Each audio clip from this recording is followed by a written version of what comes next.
C K Kalleri എടുപ്പേളി C K Kalleri ഇതാ വന്നിട്ടുണ്ട്. സാഹിബിന് ഞാൻ പറഞ്ഞതൊന്നും പറഞ്ഞിട്ടില്ല. പിന്നെ ഉസ്താദേ, അതിന് സമയം കിട്ടിയില്ല, ഇപ്പൊ പറയാം. സി കെ കല്ലേരി ഈ വിഷയത്തോട് ആസ്പദമായി സംസാരിക്കും. ഞാൻ സംസാരിക്കാൻ പോവാണ്. പറഞ്ഞ കാര്യം കാരണം എന്താണെന്നാല് നിങ്ങൾ ആരെയാ പിൻപറ്റുക? നിങ്ങൾ പറയും. ഞാൻ പിൻപറ്റുക അള്ളാഹുവിനെയും റസൂലിനെയും. യാ അയ്യുഹല്ലദീന ആമനു അത്തിയുല്ലാഹ വ അത്തിയു റസൂല.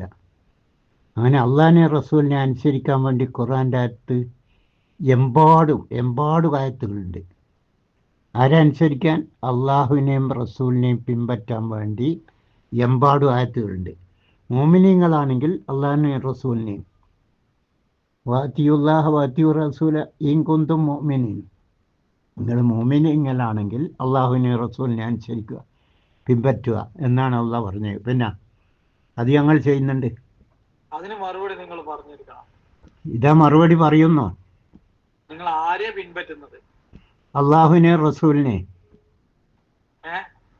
റസൂലുള്ളാഹിനെ പിൻപറ്റണമെങ്കിൽ മദ്ഹബിന്റെ ഇമാമിങ്ങളെ പിൻപറ്റേണ്ടി വരും. അത് മദ്ഹബിന്റെ ഇമാമിങ്ങളെ പിൻപറ്റിയ റസൂലിനെ പിൻപറ്റാൻ കഴിയില്ല.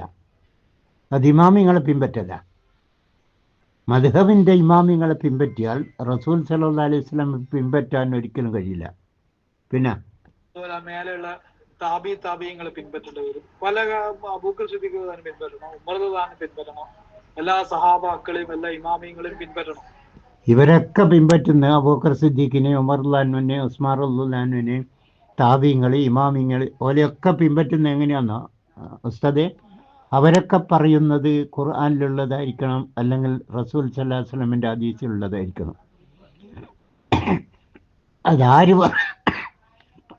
അതാരാണോ പറയുന്നത് അവരെ ഞങ്ങൾ പിൻപറ്റും. അവരെയാണ് ഞങ്ങൾ പിൻപറ്റിക്കൊണ്ടിരിക്കുന്നത്. നിങ്ങൾക്ക് അതിന് സാധിക്കുക ഇല്ലല്ലോ. ഞങ്ങൾക്കാണ് സാധിക്കുക. ലോകത്ത് ഞങ്ങൾക്കേ സാധിക്കൂ. അള്ളാഹിനെ റസൂലിനെ പിൻപറ്റാൻ ഞങ്ങൾക്കേ കഴിയൂ. അള്ളാഹ് റസൂലും പറഞ്ഞത് ആര് പിൻപറ്റുന്നോ ആരെ പിൻപറ്റാനും ഞങ്ങൾക്ക് കഴിയും. നിങ്ങൾക്ക് അതിന് കഴിയില്ല, ദുനിയാവെന്ന് കഴിയില്ല. മദ്ഹബിന്റെ ഇമാമിങ്ങളെ തന്നെ തള്ളി പറയും. മദ്ഹബിന്റെ ഇമാമിങ്ങളെ എല്ലാ മദ്ഹബിന്റെ ഇമാമിങ്ങളെയും ഞങ്ങൾ സ്വീകരിക്കും. ഒരാളെയും തള്ളിക്കളിയില്ല. അവർ പറഞ്ഞത് ഖുർആനും സുന്നത്തും അടിസ്ഥാനത്തിൽ അല്ലെങ്കിൽ അത് തള്ളിക്കളിയും. അവർ ഖുർആനും സുന്നത്തിൻ്റെ അടിസ്ഥാനത്തിലാണ് പറഞ്ഞ് അത് സ്വീകരിക്കും. അതാണ് ഞങ്ങളെ പിൻപറ്റുന്നത്. നിങ്ങൾക്ക് യോജിച്ചത് തിരഞ്ഞെടുക്കാം. അതെ, ഞങ്ങൾക്ക് ഖുർആനും ഹദീസിലും പറഞ്ഞത് ഏത് ഇമാമാണ്, ഏത് മദ്ഹബാണ് പറഞ്ഞിട്ടുള്ളത് അത് ഞങ്ങൾ പിൻപറ്റും. അല്ലാത്തത് തള്ളിക്കളിയും. ഇമാമിങ്ങൾ, മദ്ഹബുകൾ, മുഫസ്സിറുകൾ, തഫ്സീർ, ഇതൊക്കെ ഓലൊക്കെ പറയുന്നത് ഖുർആൻ്റെ ഹദീസിൻ്റെ അടിസ്ഥാനത്തിലാണെങ്കിൽ സ്വീകരിക്കും. ഓലെ സ്വന്തം ഇഷ്ടപ്രകാരം പറഞ്ഞെങ്കിലോ തള്ളിക്കളിയും. പിന്നെ നിങ്ങൾക്ക് അവരുള്ള അത്ര വിവരം നിങ്ങൾക്ക് ഉണ്ടാവും. അവർ ഇപ്പം ഓരോ ഇമാമിങ്ങൾ നിങ്ങൾ നോക്ക്. ഒന്നാമത്തെ ഇമാം ആരേനു? ഒന്നാമത്തെ ഇമാം ആരാണ്? ഹനഫി അല്ലേ? എന്നാ എൻ്റെ ഓർമ്മ എന്ന് തോന്നുന്നു. ഹനഫീൻ്റെ ശേഷം വന്ന ആരാണ്? മാലിക് ഇമാം. എന്തേ മാലിക് ഇമാം ഹനഫി ഇമാമിനെ പിൻപറ്റാതിരുന്നത്? ഹനഫീൻ്റെയും മാലിക്കിൻ്റെയും ശിഷ്യനായിട്ടല്ലേ ഷാഫി വന്നത്? എന്തേ ഷാഫി ഹനഫീനെയും മാലിക്കിനെയും പിൻപറ്റാതിരുന്നത്? അവരുടെ മൂന്നാളെയും ശേഷമല്ലേ അഹമ്മദ് ബിൻ അംബൽ വന്നത്? അഹമ്മദ് ബിൻ അംബൽ എന്താണ് ഈ മൂന്നാളെയും തള്ളിക്കളഞ്ഞത്? ഓർ വേറെ ഉണ്ടാക്കി എന്താണ്? ഇവരതൊക്കെ കൊള്ളേണ്ടത് ഉള്ളത് കൊണ്ട് ജനങ്ങൾ തെറ്റിദ്ധരിക്കാതിരിക്കാൻ വേണ്ടി ഈ മൂന്ന് ഇമാമിങ്ങളുടേതും തള്ളേണ്ടതൊക്കെ അവർ തള്ളിക്കളഞ്ഞ് കൊള്ളേണ്ടത് മാത്രം കൊണ്ടുപോകും. അങ്ങനെയാണ് നാലാമത്തെ ഇമാം ഉണ്ടായത്. അല്ല, അല്ലാഹു റസൂൽ പറഞ്ഞ് തന്നെയാണ് ഇവർ പറയുന്നതെങ്കിൽ, ഷാഫി, ഹനഫി, അംബലി, മാലിക് ഇവരൊക്കെ പറയുന്ന അല്ലാഹു റസൂൽ പറഞ്ഞ് തന്നെയാണെങ്കിൽ പിന്നെ അങ്ങനെ ഉസ്താദേ 4 ഇമാമിങ്ങൾ 4 മതം ഉണ്ടായി? ഒറ്റ മതമല്ലേ ഉണ്ടാകാൻ പാടുള്ളൂ. പിന്നെ അവരുടെ അടുത്തുള്ള വിവരം നിങ്ങൾക്ക് ഉണ്ടാവും. അവരുടെ അടുത്തുള്ള വിവരം ഞങ്ങൾക്കില്ല. പക്ഷെ അവർ ഖുർആനിലും സുന്നത്തിലും പറയാത്ത കാര്യം പറയുകയും പറഞ്ഞത് തള്ളിക്കളയുകയും ചെയ്യുന്നത് അത് ഞങ്ങൾക്കറിയാലോ. ഇപ്പോൾ ഒരു എക്സാമ്പിള്, ഇപ്പോൾ അഹമ്മദ് ബിൻ ഹംബലാണ് എന്ത് യാ ഇബാദല്ലാ എന്ന് വിളിക്കാമെന്ന് പറഞ്ഞത് അഹമ്മദ് ബിൻ ഹംബൽ ആണ് എന്നാണ് എല്ലാവരും പറയുന്നത്.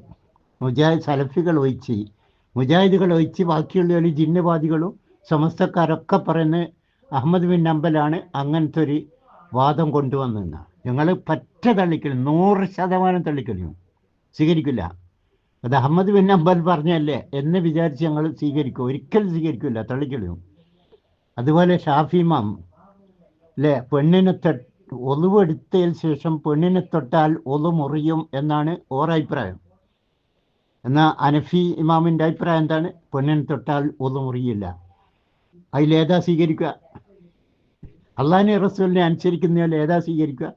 റസൂൽ സല്ലല്ലാഹു അലൈഹി വസല്ലമ ഒളു എടുത്തിട്ട് പെണ്ണിനെ തൊട്ടിട്ടുണ്ടോ ഇല്ലേ, ഒളു മുറിഞ്ഞിട്ടുണ്ടോ ഇല്ലേ, അത് നോക്കും ഞങ്ങൾ. അത് ഞങ്ങൾക്കറിയാം. റസൂൽ സല്ലല്ലാഹു അലൈഹി വസല്ലമ ഒളു എടുത്തിട്ട് ഭാര്യനെ തൊട്ടിരുന്നോ, ഭാര്യനെ ചുംബിച്ചിരുന്നോ, റസൂലിൻ്റെ ഒളു പോയിട്ടില്ല. അപ്പോൾ ഇവിടെ ആരത് സ്വീകരിക്കണം? ഷാഫീൻ്റെ സ്വീകരിക്കാൻ പറ്റില്ല, ഹനഫീൻ്റെതാ സ്വീകരിക്കേണ്ടി വരിക. ഇങ്ങനെ ഞങ്ങൾ ഓരോ കാര്യവും അവരെക്കാൾ വിവരം ഞങ്ങൾക്കുണ്ടെന്നല്ല, അവർക്ക് ഹനഫിക്ക് കിട്ടിയ വിവരം ഷാഫിക്ക് കിട്ടിയില്ല.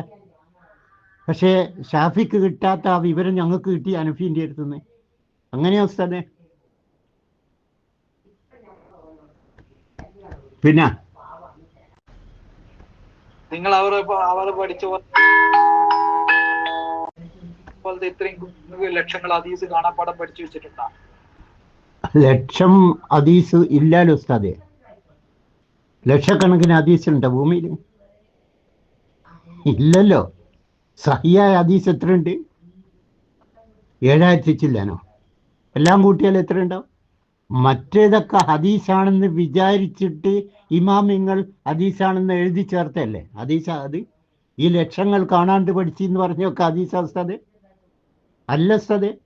നാട്ടുകാർ പറയുന്നത് കാല റസൂലുള്ളാഹി സ്വല്ലല്ലാഹു അലൈഹി വസല്ലം എന്ന് പറഞ്ഞുകൊണ്ട് നാട്ടുകാർ പറയുന്നത് അത് റസൂല് പറഞ്ഞതാണെന്ന് വിചാരിച്ചിട്ട് ഇമാമിങ്ങൾ എഴുതി വെച്ച. അതുകൊണ്ടാണ് ഈ ലക്ഷങ്ങളും തള്ളിപ്പോയത്. ഈ ലക്ഷങ്ങളും തള്ളിപ്പോയി. സഹിയായ ഹദീസ് മാത്രമേ സ്വീകരിക്കൂ. ബാക്കി ഷാഫി ഇമാം 40 ലക്ഷമൊക്കെ കാണാണ്ട് പഠിച്ചെന്ന് പറയുന്നത് എന്ത് കാര്യമുണ്ട്? പിന്നെ നിങ്ങൾക്ക് തള്ളാനും എടുക്കാനും പറ്റിയ ഒരു വ്യക്തിയാണോ? നിങ്ങൾക്ക് കഴിയും അതുപോലെ തള്ളാനും എടുക്കാൻ പറ്റിയ ഒരാളാണോ നിങ്ങൾ? അതെ, ഞാൻ ഇപ്പൊ തള്ളി നിങ്ങൾ കണ്ടില്ലേ? അംബലി ഇമാമിന്റെ ഏതാ തള്ളിയെന്ന് നിങ്ങളോട് പറഞ്ഞെന്നില്ലേ? ഷാഫിന്റെ ഏതാ തള്ളിയെന്ന് പറഞ്ഞെന്നില്ലേ?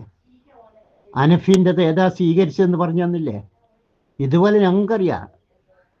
അത് ഷാഫി 4 ഇമാമിങ്ങളുണ്ടായിട്ട് നാലാളും പരസ്പരം വിശ്വസിച്ചിട്ടില്ല. എന്തേ കാരണം? അതുപോലെ ഞങ്ങൾക്കും അറിയാം. അവസാനം വന്ന അഹമ്മദ് ബിൻ ഹംബൽ ആദ്യം വന്ന 3 ഇമാമിങ്ങളെയും തള്ളിക്കളഞ്ഞ്. എന്തുകൊണ്ടാണ്? 40 ലക്ഷം ഹദീസൊക്കെയാണ് മറ്റവർ പഠിച്ചത്. അഹമ്മദ് ബിൻ ഹംബൽ വന്ന് നോക്കുമ്പോൾ 40 ലക്ഷം ഹദീസിൽ എത്ര 300 ചില്ലാനായിട്ട് സ്വീകരിക്കാൻ പറ്റുന്നുള്ളൂ. പിന്നെ നിങ്ങളെ കൊണ്ട് സാധിക്കുമോ? സാധിക്കുന്നതല്ലേ ഈ പറയുന്നത്. ഇത്രയും കൃത്യമായിട്ട് ഞാൻ പറഞ്ഞു തന്നില്ലേ, എന്നിട്ട് ചോദിക്കുന്നു സാധിക്കുമെന്ന്. ഞങ്ങൾക്ക് കൃത്യമായിട്ട് സാധിക്കും.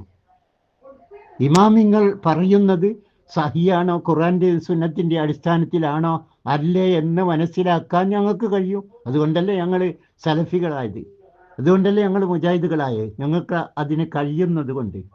ഓക്കെ, അസ്സലാമു അലൈക്കും.